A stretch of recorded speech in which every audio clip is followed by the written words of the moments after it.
Right breaking news చూస్తున్నాం. Iran dead line విధించింది ఇటు ట్రంప్ కు. అయితే రానున్న 12 గంటల్లోగా యుద్ధ వాతావరణాన్ని ఆపాలి అని చెప్పి కూడా లేఖ విడుదల చేయడం కూడా జరిగింది. అయితే ఈ నేపథ్యంలోని 24 గంటల పాటు డెడ్ లైన్ విధిస్తూ లేఖను కూడా రిలీజ్ చేసింది. ఇటు టెహ్రాన్లోని యూనివర్సిటీలపై అలాగే అమెరికా ఇజ్రాయెల్ జరిపిన దాడులపై వెంటనే ఖండించాలని ఆయా దేశాలకు ఇరాన్ ఆర్మేడ్ ఫోర్స్ లేఖ విడుదల చేసింది. రేపు మధ్యాహ్నం 12 గంటల్లోగా దాడులను ఖండించాలని ఆయా దేశాలకు వార్నింగ్ ఇచ్చినట్టు కూడా తెలుస్తోంది. లేకపోతే పశ్చిమాసియాలోని మీ యొక్క యూనివర్సిటీలను భూస్థాపితం చేస్తామని కూడా హెచ్చరించింది. అలాగే యూనివర్సిటీల్లోని స్టూడెంట్స్ ప్రొఫెసర్లకు అక్కడి నుంచి వెళ్ళిపోవాలని కూడా సూచించింది. కిలోమీటర్ పాటు దూరంగా ఉండి ప్రాణాలను రక్షించుకోవాలని పేర్కొన్న ఇరాన్.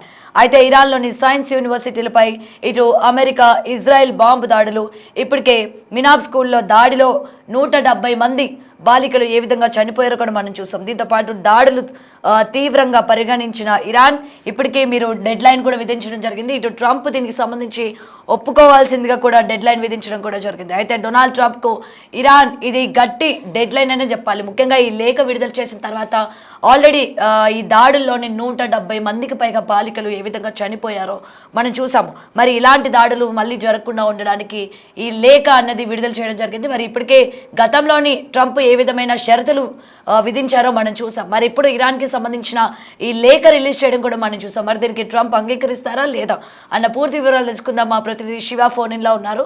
రైట్ శివ, ఇరాన్ ఏదైతే లేఖ విడుదల చేస్తుందో మనం చూస్తూ ఉన్నాం కదా, దీనికి సంబంధించి ఇటు ట్రంప్ ఏ విధంగా రియాక్ట్ అయ్యే అవకాశాలు ఉన్నాయి, దీని గురించి పూర్తి అప్డేట్స్ ఏంటి శివ?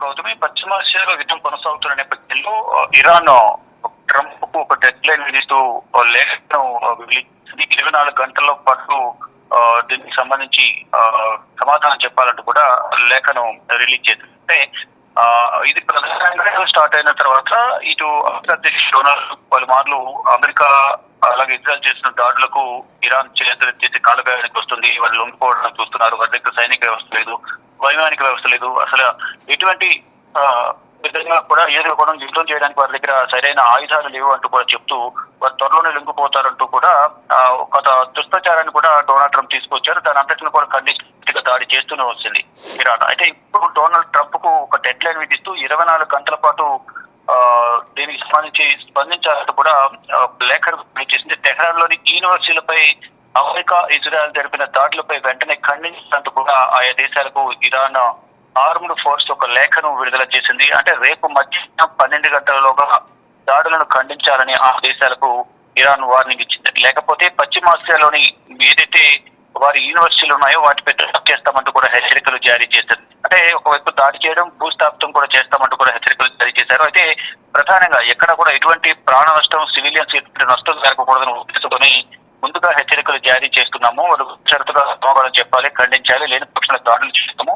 స్టూడెంట్ ఎవరైతే అక్కడ యూనివర్సిటీలో చదువుతున్న స్టూడెంట్స్ కానీ అక్కడ బోధించే ప్రొఫెసర్లు ఎవరైతే ఉన్నారో వారందరూ కూడా ఖాళీ చేసి సుదూర ప్రాంతాలకు వెళ్ళిపోవాలి, కనీసం కిలోమీటర్ దూరం వరకు కూడా వెళ్ళిపోవాలి అనేది కూడా ఒక సూచన అయితే చేస్తోంది. అంటే ప్రాణాలు రక్షించుకోవాలంటూ కూడా ఇరాన్ పేర్కొంది. ఇక ఇరాన్ లోని సైన్స్ యూనివర్సిటీపై అమెరికా ఇజ్రాయెల్ బాంబు దాడులు చేసిన ఇప్పటికే మీనాబ్ స్కూల్లో కూడా దాడి జరిగింది. గతంలో యుద్ధం స్టార్ట్ అయిన మొదటి వారంలో దాడి చేసిన నేపథ్యంలోనే 170 మంది బాలికలు మృతి చెందారు. దాన్ని సమర్థించిన ప్రయత్నం కూడా అమెరికా చేసింది. కానీ ఇక్కడ గతంలో వైమానిక స్థావరం ఉండేది, అందువల్ల వైమానిక స్థావరం ఉందని ఉద్దేశంతో దాడి చేసి తప్ప అక్కడ స్కూల్ మీద దాడి చేయాలని ఉద్దేశం మాకు లేదు అంటూ కూడా వారు తర్వాత ఒక ప్రకటనను ఒక వివరణ అయితే ఇచ్చారు. కానీ ఇప్పుడు అలా కాకుండా చేసే దాడి వల్ల ప్రజలు ఎటువంటి ప్రాణాలు కోల్పోకూడదు, ప్రాణ నష్టం జరగకూడదు, ప్రజలకు ఎటువంటి ఇబ్బంది కలగకూడదు ఉద్దేశంతోనే మేము హెచ్చరికలు జారీ చేస్తున్నాము. దాంట్లో ఉన్న స్టూడెంట్స్ కానీ ప్రొఫెసర్లు కానీ సిబ్బంది అంతా కూడా ఖాళీ చేసి వెళ్ళిపోవాలంటూ కూడా ఆదేశాలు జారీ చేసింది ఇరాన్. దీంతో ఈ దాడులను ఇరాన్ తీవ్రంగా పరిగణించింది. మరి ఏం జరగబోతుంది? ట్రంప్ ఏదైతే ఇరాన్ ను విధించిన డెడ్ లైన్ కు స్పందించి దాడులను టెహ్రాన్ లోని యూనివర్సిటీపై జరిగిన దాడిని ఖండిస్తారా లేదా అనేది కూడా చూడాల్సి ఉంది. కానీ ఈ యుద్ధం అనేది రోజు రోజుకు ఉధృత రూపం దాలుస్తూ ఉంది. దీని ద్వారా ప్రపంచ దేశాలపై యుద్ధ ప్రభావం పడుతుంది. నిత్యావసర ధరలు పెరిగిపోవడం కానీ కొన్ని దేశాల్లో ఈ చమురు ధరలు భారీగా 20 నుంచి 40% వరకు కూడా పెంచేస్తున్నారు. ఇది ప్రజలపై భారం పడుతుంది.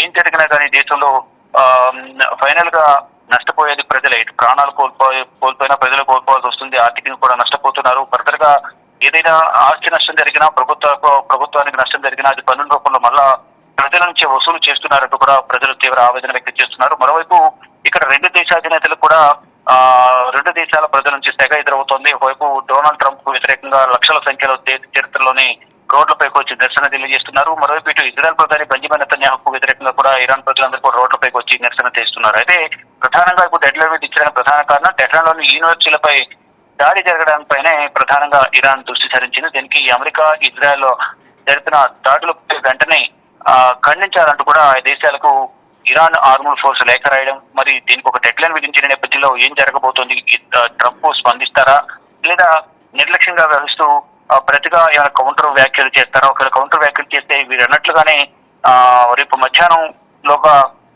దాడులను చేసే అవకాశం ఉందా అనేది కూడా చూడాల్సింది. కానీ ప్రజలు చూసుకుంటే కనుక ఇటు ఇరాన్ మాత్రం ఎక్కడ వెనుకడుగు వేయకుండా ఆ పశ్చిమాసియా దేశాలను, మరోవైపు అమెరికాకు సంబంధించిన ఆస్తులు ఎక్కడైతే ఉన్నాయో, ఏ దేశాలైతే వారికి పునరావాసం కల్పిస్తున్నారో, ఏ దేశం అయితే తమపై దాడులు చేసేందుకు ఆశ్రయం కల్పిస్తుందో ఆ దేశాలన్నిటిపై కూడా మేము దాడులు చేస్తాము, మేము వెనుకడుగు వేసేది లేదు, మీరు శత్రువులు కాకపోయినా, మీరు యుద్ధం చేయకపోయినా యుద్ధం చేసే వారికి మీరు సహకరిస్తున్నారు కాబట్టి వారి ఆస్తులపై మేము దాడులు చేస్తామనేది కూడా ఇరాన్ మొదటి నుంచి చెప్తున్నది. దానిలో భాగంగానే ఇటు కువైట్, సౌదీ, దుబాయ్ లాంటి ప్రాంతాల్లో దాడులు కొనసాగుతున్నాయి. మరోవైపు గల్ఫ్ కంట్రీస్ ఏవైతున్నాయి ఎక్కడ, మరోవైపు పశ్చిమాసియా దేశాలను కూడా దాడులు కొనసాగుతున్నాయి. ఒకవైపు ఇరాన్ దాడులు చేస్తుంటే వారికి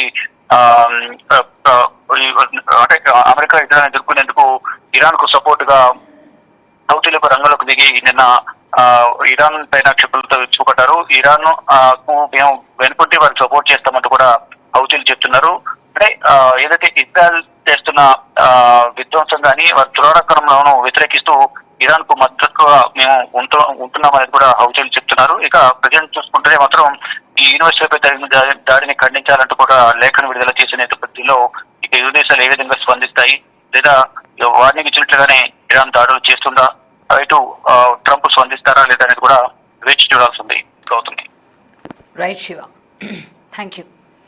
రైట్, అయితే ఇప్పుడు డొనాల్డ్ ట్రంప్కి ఇటు ఇరాన్ డెడ్ లైన్ విధించిందా అంటే ఎస్ అవుననే చెప్పాలి. మరైతే గతంలోని ట్రంప్ ఏ విధంగా 15 రోజులు అని చెప్పి గడువు ఏదైతే ఇవ్వడం జరిగిందో దానికి ఇది మనం చూడొచ్చు ఏ విధంగా ట్రంప్కి ఇప్పుడు విడుదల చేసిన లేఖ ఏదైతే ఉందో 24 గంటల్లోనే, అంటే రేపు మధ్యాహ్నం 12 గంటల్లోపు దాడులని ఖండించాలని ఆయా దేశాలకు వార్నింగ్ కూడా ఇచ్చింది. అయితే లేకపోతే వాళ్ళ యొక్క పశ్చిమాసియాలో ఉన్న యూనివర్సిటీలను భూస్థాపితం చేస్తామని కూడా హెచ్చరించడం జరిగింది ఈ లేఖలోని.